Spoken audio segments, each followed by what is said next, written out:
Bonjour, je m'appelle Nicole, je suis bénévole depuis très longtemps à Roscanvel puisque j'ai commencé mes activités nautiques très jeune.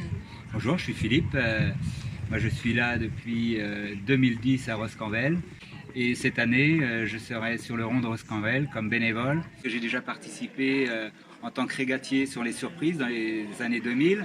J'ai également été régatier à Camaret sur la série Muscadet l'année dernière.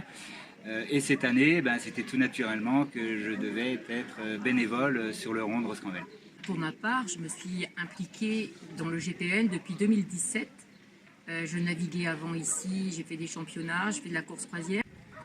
Ce qu'il faut savoir, c'est que le site de Roscanvel est quand même un lieu approprié pour ce type de régate, puisque avec son plan d'eau qui est abrité, mais qui a quand même de bons vents, des effets de côte, des courants assez impressionnants qui font de ces régates très techniques et qui pourront que plaire à tous ces régatiers. Historiquement, de 2001 à 2006, les régates de l'école navale avaient lieu uniquement à l'Envéoc.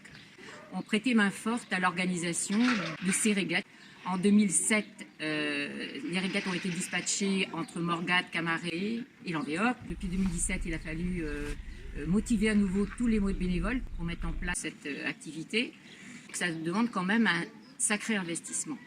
Et un sacré savoir-faire que l'on a, puisque l'on organise très régulièrement, voire toute l'année, des régates. Ici, la principale motivation de tous les bénévoles, c'est évidemment la fierté de recevoir le Grand Prix de l'École navale et également pour nous prouver que Roscanvel est un village accueillant, qu'on sait recevoir les régatiers. Cette année, nous allons recevoir et accueillir comme il se doit les Pogo et les Open 500.